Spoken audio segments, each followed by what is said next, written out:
A continuación le vamos a dar un fuerte aplauso a la maestra Nayexi Rosario Sánchez Lepe. Ella es la jefa de la Unidad de Atención al Maltrato y Abuso Sexual Infantil, la UAMASI. Y les platico un poco, Nayexi es licenciada en Derecho y maestra en Psicología Jurídica con una amplia experiencia de más de 20 años en el diseño e implementación de modelos y protocolos para la prevención y atención a la violencia con perspectiva de derechos humanos, con diversos estudios en temas de protección y políticas públicas, y actualmente está a cargo de la UAMASI. Entonces, ella nos va a platicar sobre los protocolos de prevención y atención a las violencias en la escuela. Bienvenida, Nayexi. Un aplauso.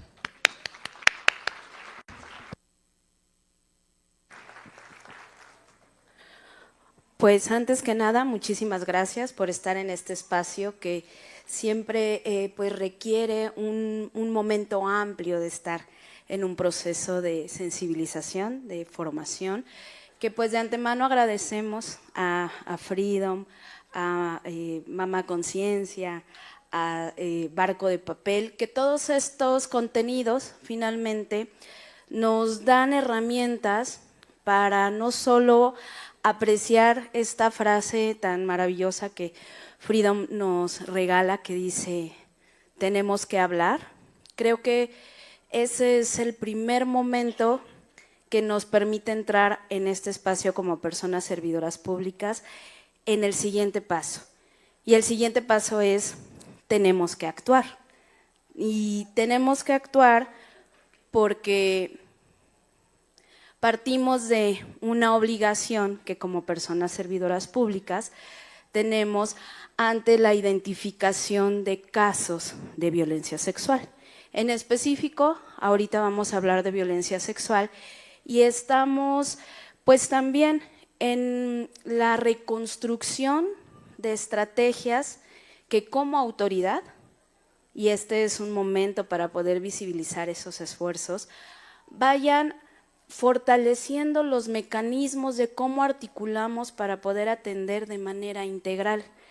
Desde el 8 de septiembre, que fue esta primer jornada que se marcó en el calendario como de concientización de la gravedad de el abuso sexual y el maltrato infantil, en la unidad empezamos una serie de actividades que nos permitieron acercarnos a los planteles desde otra mirada.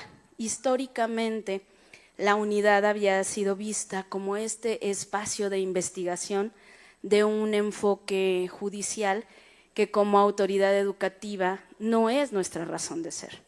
Nuestra razón de ser, desde esta obligación que tenemos como personas servidoras públicas, es escuchar y articular para poder actuar de manera efectiva. No estar buscando señalamientos, no estar buscando como autoridades educativas qué se hizo, que nos den elementos para nosotros como una autoridad de investigación, saber si pasó o no pasó una conducta. Por eso es bueno, ¿no?, que tengamos estos espacios que nos dan las herramientas para poder mirarlo con estos ojos desde la persona que fui, porque Paula nos ayudaba a hacer ese ejercicio de quiénes fuimos y si desafortunadamente identificamos o nos reconocemos, y creo que también en este espacio han surgido las historias en el tema del acoso escolar o en el tema de violencia sexual, como víctimas. Y entonces también tiene que ver con algo que se ha llamado aquí como la persona adulta protectora, y que es esa figura que dentro del plantel muchas veces somos. Entonces, no me voy a detener demasiado en la parte de los protocolos, porque finalmente es un contenido que de manera continua estamos trabajando, pero sí un ejercicio un poco recopilando todas las herramientas que ahorita ya obtuvimos, de entonces, con estas herramientas, ¿qué es lo que podríamos hacer para poder atender en cumplimiento a esta obligación? Sabemos que cuando llevamos este tipo de herramientas y de contenidos, siempre y desafortunadamente, si hacemos un buen trabajo, va a haber un momento de detección. Y entonces ese momento, como decíamos en un principio, de pronto me asusta. ¿Hasta dónde me toca a mí? ¿Qué me toca hacer? Y entonces, ¿cómo voy a transmitir esta información en el tema, por ejemplo, de corresponsabilidad? El protocolo nos habla, ¿no?, en algún momento de reunirnos, compartirle a mamá, a papá, qué es lo que está pasando. Retomando lo de la jornada, les quiero compartir una cifra que en la jornada pues alcanzamos a acompañar a 144 escuelas, y en esas 144 escuelas la mayoría de situaciones y de revelaciones no eran violencias que hayan ocurrido al interior de los planteles. Sin embargo, eran violencias que en efecto tenían que ser atendidas, porque ahí nos hicimos sabedores de esa situación. Y entonces volvemos a retomar el tema de nuestra obligación y de esta frase maravillosa de tenemos que actuar. Luego entonces ya podemos también hablar de manera muy natural, porque como les compartía, este contenido frecuentemente se está llevando a los planteles. La actualización normativa que tuvo origen con la emisión de los acuerdos que salieron desde el 2023 y que terminaron de emitirse en el 2025, nos dan este piso común como lineamientos federales de ajustarnos de manera homologada a cómo debemos de actuar. Y el esfuerzo que se hizo desde la Coordinación de Asuntos Jurídicos y Transparencia fue tener protocolos que sean muy accesibles. Yo sé que todas y todos ustedes ya los conocen y ya los han visto. Tratamos de dejar muy claro, inclusive utilizar los colores e irlos vinculando, de qué le toca hacer a cada quien y qué es lo que debemos y no debemos hacer. De todo lo que escuchamos el día de hoy, como figuras adultas protectoras, podemos identificar que la escucha activa y el no prejuzgar es fundamental para que podamos acompañar ante una revelación de esta naturaleza. Entonces es fundamental que no confrontemos a la persona que sea señalada, vamos a decirlo en general, porque también ya tuvimos la oportunidad con este maravilloso contenido de poder hablar de las etapas de desarrollo, de lo que es el consentimiento, cuando no aplica el consentimiento, ¿no?, por el tema justo de la etapa de desarrollo, de decir el consentimiento sobre una diferencia, porque también saben qué pasan, ¿no?, de edad, en donde, como decía Paula, se hace natural el ir identificando. Hay una asimetría, no me puedes decir, ay, es que el chico de 17, para hablar de generalidades y no de situaciones más concretas, se enamoró de la señora de 25 y él le dijo que sí. No, ¿no? Hay una situación del desarrollo, de la asimetría, de la relación de poder que no permite que ese consentimiento sea legítimo, porque hay manipulación de por medio. Esto pues se puede trasladar a otras figuras y a otras circunstancias. Entonces, hablando en concreto del espacio en el que nosotros nos movemos, cuando identificamos situaciones de esta naturaleza, no podemos confrontar a las personas. ¿Verdad que tú te fuiste o te subiste al coche a la salida porque te querías ir en el coche? Porque a veces este tipo de situaciones se pueden presentar. ¿Qué tampoco debemos hacer? Ocultar el incidente de violencia a la madre, padre de familia o persona tutora. Nuestro protocolo es muy claro. Nos dice que cuando tenemos conocimiento de una situación de esta naturaleza, tenemos que compartirles. También, dentro de los procesos de formación, este tipo de noticias tienen una manera de comunicarse, y en estos procesos constantes de formación también pronto les vamos a acercar este tipo de contenidos para poder transmitir este tipo de noticias. Después, pues no debemos hacer público el caso, tampoco debemos de ignorarlo y mucho menos tratar de obligar a la madre o padre para que firme cartas de compromiso por las cuales se exima a una figura de una situación que hayamos identificado. Esto es dentro de nuestras obligaciones que estamos aquí como autoridades. ¿Qué es lo que podemos hacer?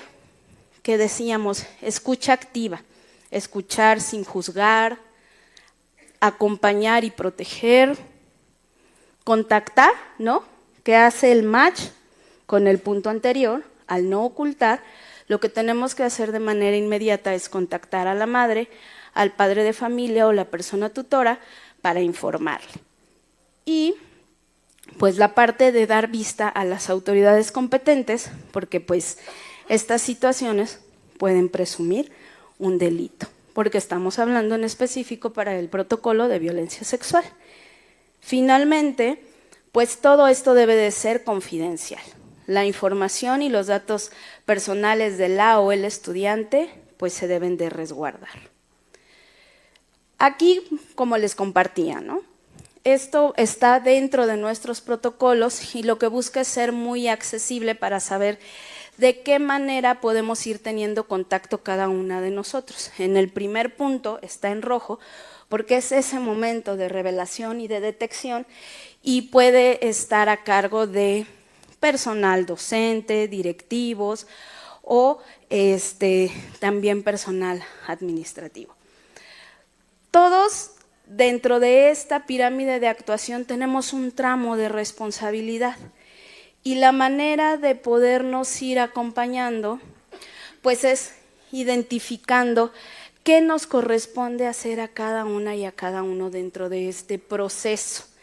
Este proceso pues tiene una fortaleza que actualmente la unidad lo que hace es acompañar la instrumentación de todo este proceso en lugar de estar como buscando realizar señalamientos, ¿no? En el primer gran proceso de detección sabemos que es indispensable e imprescindible hacer un registro en la bitácora y comunicar por escrito a la o el director del plantel. También sabemos que en el tema de que si hay un caso en el que estuviera involucrada esa persona, tenemos que entonces que ir a la persona superior jerárquica. La notificación también es importante, ¿no? Poner otra vez sobre la mesa si está la persona directiva involucrada, la persona superior jerárquica será la que sea notificada, pero en caso contrario, pues se notifica al director, al supervisor, al inspector, a la autoridad responsable de accionar el protocolo y a las autoridades competentes, que en el caso de la violencia sexual, pues es la Fiscalía FEBIMTRA. Aquí a veces existe la pregunta sobre los tiempos y lo tardado que puede ser ir a presentar una denuncia. Esto se puede subsanar si dejamos a través de oficialía de partes, constancia del hecho, lo entregamos por oficio y entonces ahí estamos sin tener que comprometer tanto nuestro tiempo, estamos actuando de acuerdo a cómo nos corresponde.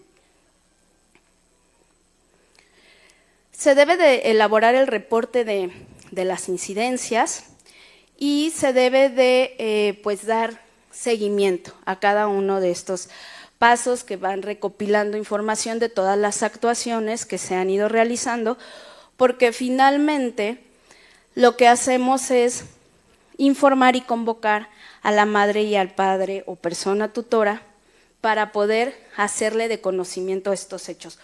Es fundamental, ¿no? No podemos omitir el decirle, y creo que hemos coincidido durante todo este proceso de formación, que la parte de poder tener una acción de información efectiva puede permitir que se atienda de manera oportuna y poder entonces acotar, neutralizar todas las afectaciones que desafortunadamente vienen pues a consecuencia de una violencia de esta naturaleza. Esta parte del proceso, ¿no? Como les decía, también pues la conocen muy bien, las partes formales del proceso administrativo, el levantar un acta de hechos, pero tomando a consideración lo que se dijo en un principio, que es no realizar preguntas directas, no confrontar, o sea, recoger toda esta información que en una revelación y que en un primer momento surgió, ¿no? Es muy, muy importante también considerar el qué no hacer para cuando tenemos el momento de levantar el acta de hechos. Explicar las medidas de salvaguarda, que en el caso específico, para la materia que nos ocupa, si hay una persona servidora pública involucrada en una violencia de esta naturaleza, pues se separa del contacto con las y los estudiantes. Eso es muy importante compartirlo, informarlo, porque muchas veces genera inquietud. Y, por ejemplo, en el material que nos compartía Paula en un principio, era alguna de las preguntas, ¿no? ¿Qué es lo que pasa en las escuelas? ¿Está pasando esto? Dar certezas de nuestra actuación nos permite garantizar que el daño sea neutralizado en una situación desafortunada que ya haya ocurrido una violencia.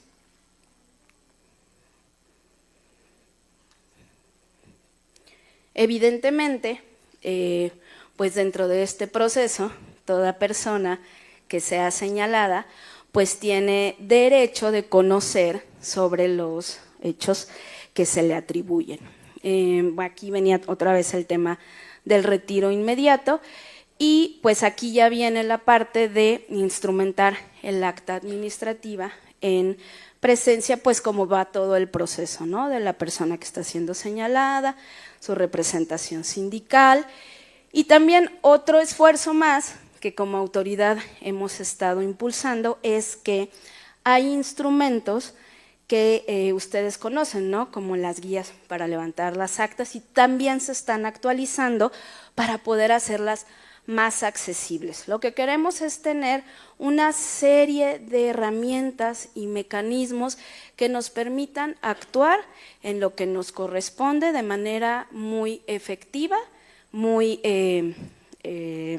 puntual, pero también que no represente una carga extra a lo que día a día ocurre, ¿no? Sabemos que esa también es una gran preocupación. El seguimiento, como ustedes saben, ¿no? Aquí ya la supervisión de zona se va pues allegando a todos los primeros pasos que se dan en el plantel para en efecto verificar que todo esté ocurriendo de manera correcta y que el protocolo esté siendo instrumentado de manera adecuada y sean medidas efectivas las que se están instrumentando en atención a la situación.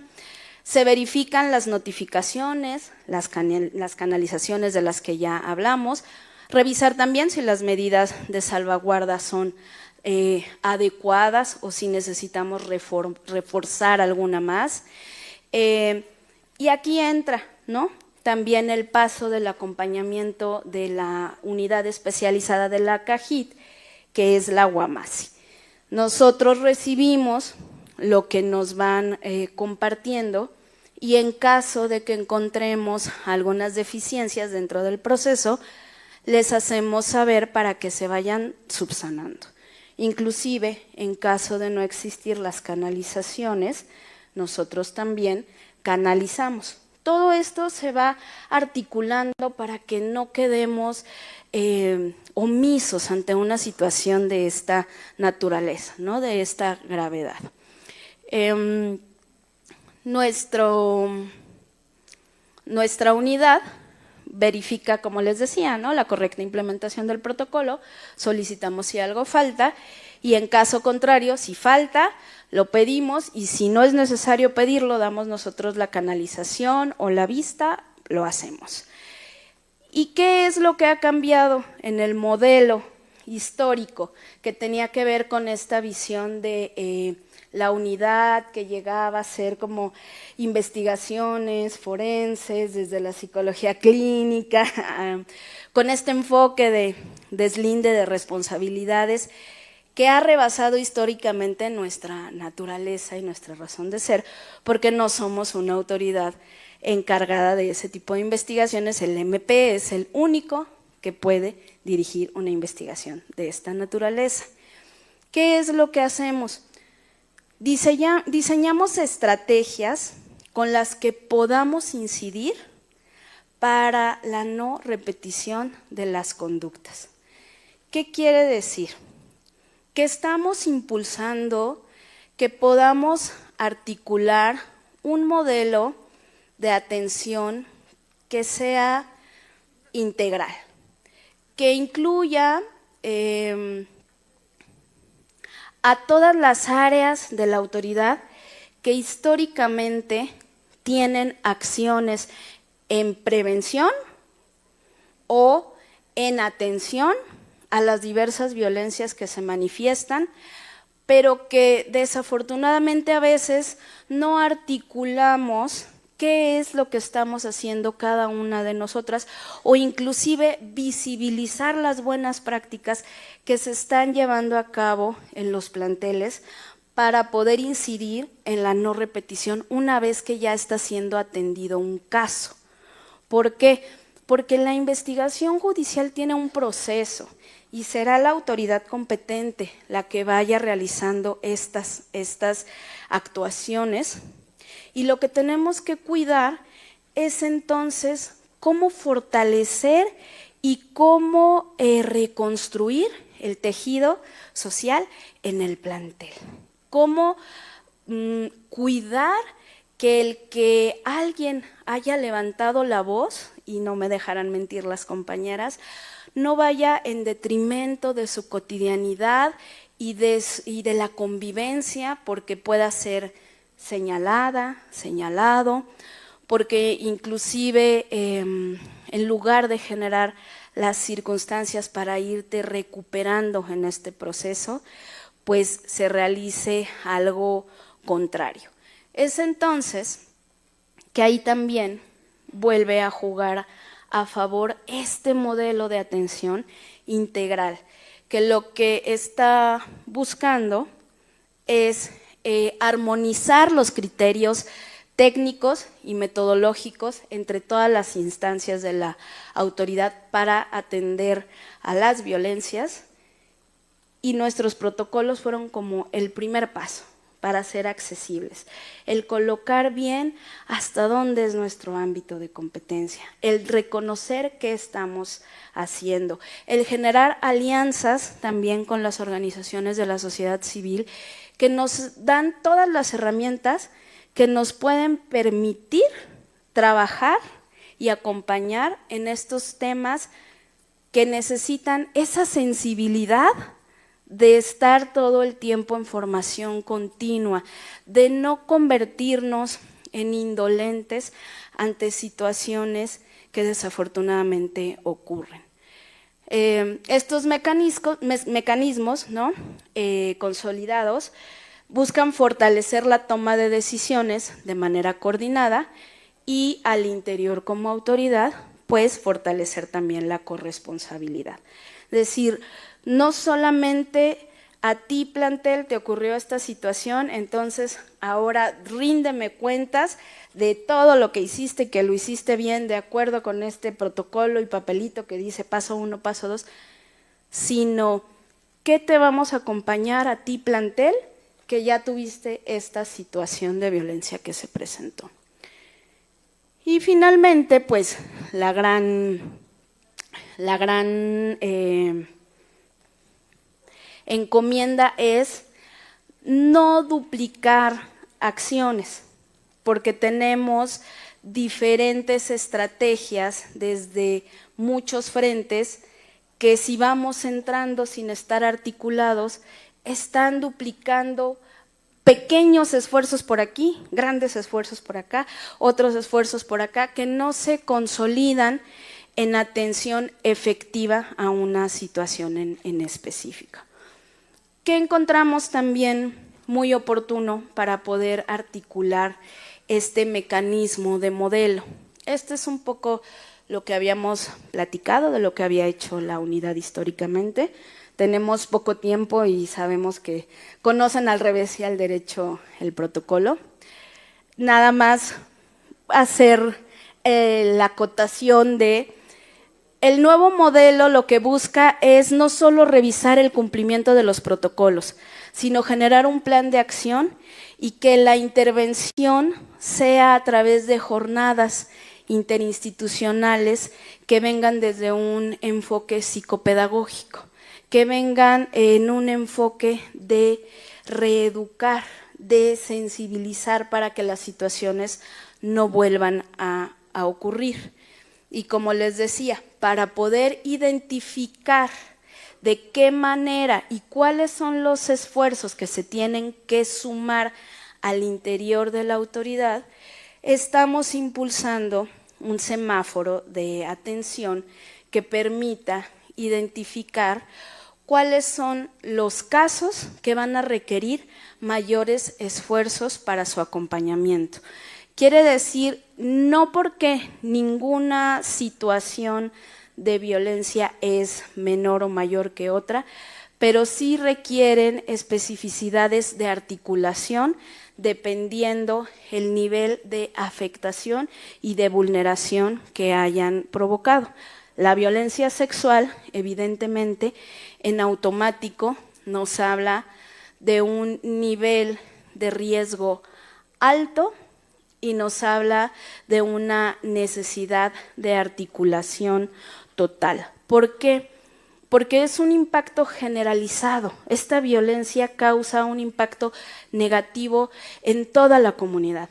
Y no me dejarán mentir tampoco las compañeras. Cuando tenemos una violencia de naturaleza sexual identificada en algún plantel, en automático se empiezan a compartir la información y entonces viene una preocupación colectiva que requiere de una atención acompañada de equipos muy sólidos para que entonces podamos atender en específico qué casos son los que están ocurriendo, ¿no? Que si hubo la revelación, si hubo la detección y también qué situaciones se pudieran estar presentando desde la preocupación colectiva. O sea, esto sí es importante también ponerlo sobre la mesa porque a veces puede ocurrir. También la parte del riesgo alto nos habla de la normalización de la violencia, ¿no? Un poco vamos a hablar de situaciones, conductas que ocurran y que puedan decir, es que así juegan las niñas y los niños. Creo que espacios como estos nos ayudan nuevamente a hacer el repaso de qué está dentro del desarrollo psicosexual y qué puede ser una conducta abusiva. ¿Por qué? Porque estamos hablando ahorita, ¿no?, entre pares en este ejemplo. También para considerar el tema del nivel de riesgo alto, pues te habla de la participación de múltiples actores. Se ve afectada la comunidad, la familia, el entorno, como este ejemplo que colocaba. Trasciende al territorio o a los espacios comunitarios y evidentemente está en riesgo la integridad y los derechos de las niñas, niños y adolescentes. Es por eso que en automático, para el tema que hoy nos ocupa, pues la violencia sexual nos coloca en un nivel de riesgo alto que como autoridad pues obliga a nuestra intervención a ser integral y sostenida. ¿Qué quiere decir? No con hacer una actividad aislada va a ser suficiente para poder recoger resultados que sean sostenibles, que sean reales, que tengamos que trabajar de manera articulada con todas nuestras aliadas, nuestros aliados, nuestras jornadas interinstitucionales, con instancias externas, organizaciones de sociedad civil, y la construcción de la estrategia comunitaria para que podamos tener actividades de manera permanente que nos permitan seguir atendiendo a la violencia que dio el origen, ¿no? Porque a veces algo se asoma y puede ser desafortunadamente la punta del iceberg.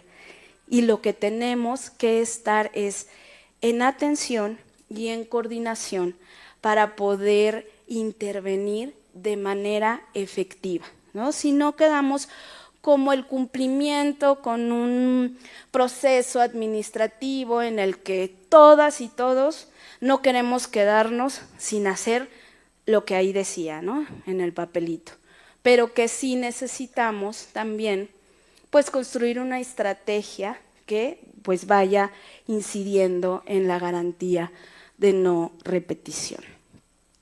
Estas acciones, ¿no? Están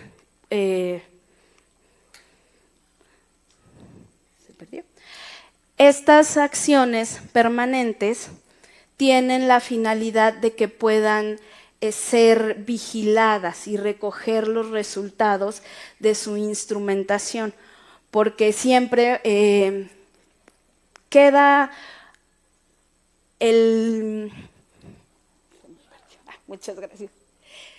Siempre queda el proceso administrativo como la parte medular de realizar acciones en atención a una violencia. Y en realidad sí es una obligación que tenemos, pero es parte fundamental para poder construir estrategias permanentes y sostenibles que nos puedan garantizar que una situación como la que ocurrió no se vuelva a repetir. Entonces, pues básicamente esa era la intención de la participación de la UAMAS y compartir que nosotros estamos pues en un proceso de reconfiguración de los procedimientos al interior para generar estrategias de acompañamiento continuo y compartir que no somos esa unidad que tiene la calidad de realizar una intervención que va a determinar quién es o no responsable, porque hay autoridades que son las competentes en materia. Entonces, pues, vamos a pasar, me parece, a la ronda de preguntas y respuestas después de un receso. Era lo que queríamos compartirles. Muchas gracias.